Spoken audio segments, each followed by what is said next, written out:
On today's episode, we're going to be teaching you how to taste beer like a professional.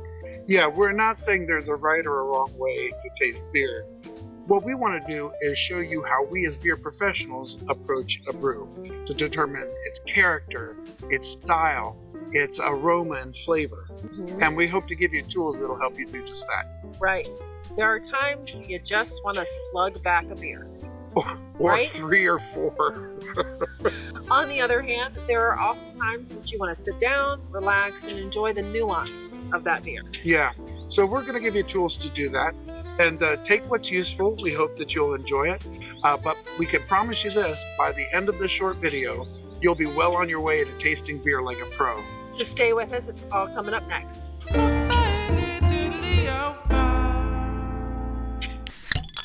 Hi, I'm Paul, certified Cicerone. And I'm Jennifer, certified beer server. And together, we're a couple of beers. We're going to start with your first tip on how to taste beer like a pro.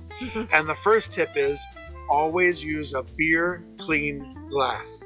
Tell us what a beer clean glass is. A beer clean glass is a glass that has been washed of all residuals. No oils, no dirt, nothing left behind. So you can tell if it's a beer clean glass that if you fill it with water and you turn it upside down, that water just cascades. So it comes off in sheets rather than beads. Yeah. And there are a couple other ways you can tell if the glass is beer clean. Right.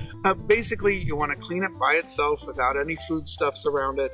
Yeah. Make sure that it's nice and clean and rinsed. And that's a good start. A beer clean glass will also help you with head retention, which in turn will help you with aroma. So there's a plan. Always start with a beer clean glass, but also pay attention to the type of glass you're using. Jenny and I on the show use wide goblets. They're wide, they're open, which allows that head to present itself properly so that we can really get that aroma off of the beer. That wide body also allows us to get a good look at the beer. Now, there is a type of glass for every really style of beer. We use these in general, and they seem to be probably a really great... Yeah, if you don't want to invest in all the different types of glasses, a goblet is a really, really good bet. Yeah, absolutely. Having said that, we also own all the other types of glasses. So, I don't know. One day we're going to get branded goblets for the show. Okay, when you assured that you have beer clean glassware and the glass that you want to be using, you're going to do the pour. Now, the pour is a very important part of the process. Jennifer's going to get started for us here. We learned in college that this was the way to pour. 45, a glass on a 45, maybe even a little more. And the beer actually is being poured in straight away. Okay, and there we go. And that is the wrong way to pour beer. Do not want to pour beer this way, okay? This is the correct way to pour beer. Oh yes, and there are some of you who are complaining and you're saying, no, that's terrible, that's all foam. Well, what is foam? Foam is beer. Beer and CO2. You wait a minute and it's all going to settle down. First of all, look at the difference. Go ahead, you can keep going. This does take a little longer to pour this way, but the first thing to notice is this. Which one looks more appealing? This, to me, looks like flat pop. This looks like a treat. That looks like a beer. That's right. So, again, visually appealing. This one definitely has it. Wrong way, right way. Your throat is very efficient at swallowing what you put in your mouth down into your stomach, delivering it in little packages. So when you drink a beer, it's not like it goes sloshing around your throat down into your stomach. This is why you never drink out of a bottle or a can straight. Always find a glass and put your beer in the glass. And you want to pour it the way that Jennifer did. Now here's the experiment. This has been done before. John Tapper has shown this in other channels as well. First, we're going to take the beer that you poured vigorously. Yes. Right? First time we encounter food, look what happens. Okay, not too bad. Looks good. Let's take the beer you poured first. We're going to do the same thing. Ooh. That's happening in your stomach. That is exactly what's happening in your stomach when you drink beer straight from the can or bottle, or don't pour it vigorously out. What's the result then? that bloatedness that you get when you drink. Yeah, so you can drink less because you feel awful, right? Yeah. So grab a glass, pour vigorously, let that head come up. That's going to be important in our next step. Okay, you have your clean glassware. You have your proper pour. The next way we taste a beer is actually with our eyes. Jenny, tell us what we're going to be using for this. So this is called Qualitative Reality. It's by Ology Brewing Company. It is an 8%. It's a milk stout. Oh, okay, a milk stout. Yeah. And Jenny, you're going to see her do the pour she always does, which we just showed you, and just let it fly in there. Yeah, that's right. First thing we notice with our eyes is look at that beautiful way that head comes together. It's a tight head, isn't it? It's just an attractive beer. Oh, oh, look at that. It's developing the head as we go. Yeah, Yeah. it sure is. All right, once you've got the proper pour, we're going to hold it to the light, and we're going to see what light comes through. Now, this is a pretty dark beer, but it's not opaque, is it? No, it's not. That light comes right through the bottom. And what do you see there? Oh, I see some amber colors and some bright gold. Okay, just toward Yeah. the bottom there. Uh-huh. All right. So that gives us some anticipation of the beer to come. With dark colors, we might expect roasty flavors coming up. That's right. The color of beer is measured on a scale called the Standard Reference Method, or SRM, and it goes from 1 to 40. Yeah. So very pale beer to black beer, right? Yeah, black beer that you can't see through at all. And I would say this is probably a 35, Yeah, it's pretty close. somewhere in there. Yeah. Another note here, and you can see it on my glass, what's called Belgian lacing. And a quality beer in a beer clean glass will actually leave that ring of lacing. And as you drink the beer, you'll notice a ring at each place you stopped. And you'll be able to count the number of sips in the glass. Yeah, it kind of creates a map of your beer drinking progress. The next way we drink a beer is through our nose. The aroma of a beer is why the head is so important. And our head is now coming down, so we're stirring that beer up. And we just want to get our nose in there. You've heard us say, if you don't get foam on your nose, you're not even trying to get the aroma of your beer. And on this, I get chocolate, I get some figginess. figginess, Yes. coffee. Okay? Maybe some, yeah. Now, there are a couple of number of sniffs you can do, and they're all different. So one of the first is kind of a long draw, where you're kind of deeply getting those aromas back. The next is a drive-by. It's kind of, or a pass-by, and you're just getting kind of the lightest whisk. And the other is a short, long. It goes like this. Oh, and it really fills your nose with those flavors. So again, coffee, chocolate, figginess, maybe a little lactose in there. Yeah. Okay. I think I get shades of coconut and vanilla. Oh, all this is doing is preparing us for the taste. Remember, we only taste 5 things: sweet, sour, bitter, salty, and umami. Everything else is a combination of taste and aroma, and that's what creates flavor. The next way that we drink beer is with our mouth. Yeah, this is one of my favorite parts. Yeah, me too. But it's not as simple as it sounds.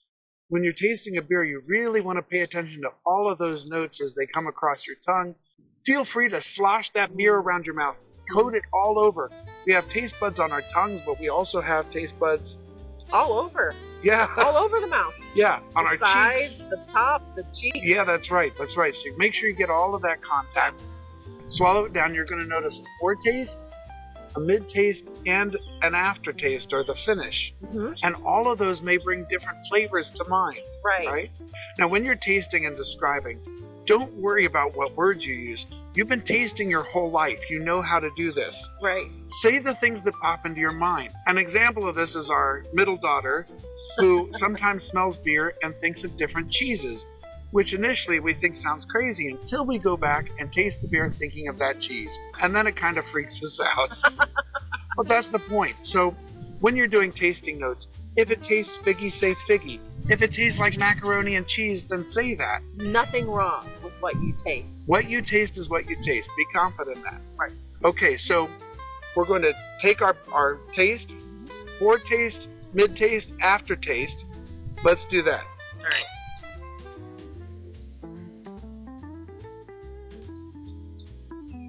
Chocolate, I get the coffee. Coffee. Toasty. It is toasty. It's roasty, but sweet. Yeah. There is a little bit of that figginess, but it's not overpowering. Right. It's a nice balance. Now, another part of the taste that's so important is retronasal. And that happens as you breathe out following your swallow. So that's right. Again, it's another place where so many different aromas can make themselves present. So it's very simple. Just let it come out your nose. And again, a whole different character. So as I continue to drink this beer and I'm paying attention to the retronasal sensations, I'm getting the sense now of like tobacco or pipe tobacco. Do you pick that up? I do now. Okay, Yeah. see? Now there's another example of how someone says something, Yeah. and then you can discern that flavor too. So this is pretty good. Yeah, it's delicious. I think we're going to give it a rating, and then we're gonna have another beer. Do you think you know where you want to go with this? I believe I do. All right, let's take it to the scorecards.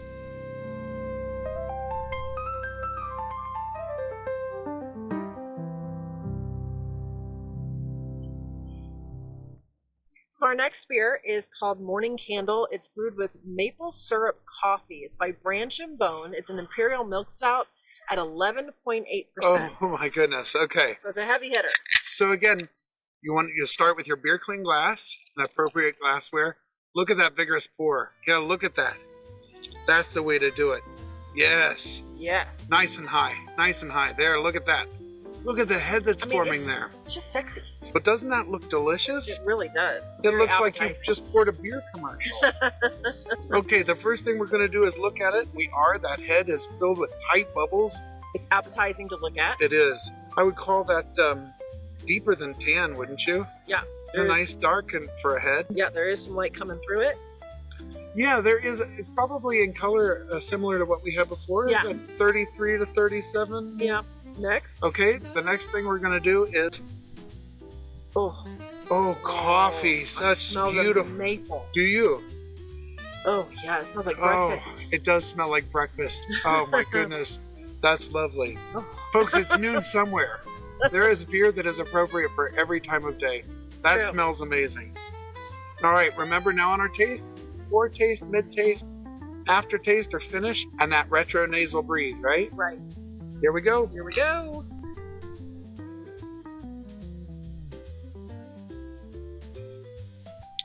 Coffee, mapley sweet, but not over sweet. No, but you know what I get? What?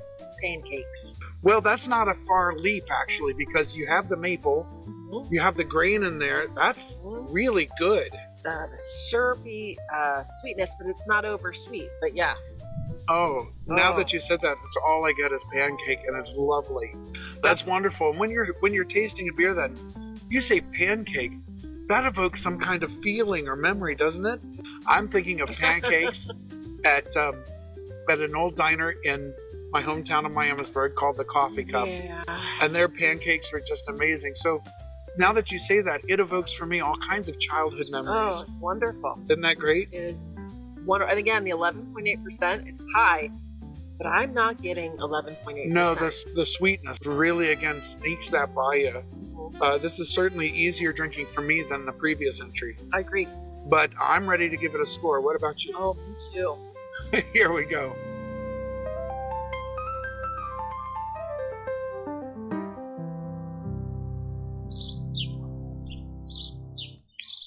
Okay, there we go. Just a few short minutes, and you're well on your way to tasting beer like a professional. Okay, so the video wasn't exhaustive by any means, but we hope to give you some tips and tricks of the trade to really start appreciating the nuanced aspect of beer. We always enjoy having you with us, so we hope you'll share, like, and subscribe so you don't miss any future rounds of A Couple of Beers. But until next time, may your beers be cold. And your beds be warm. Cheers. Cheers.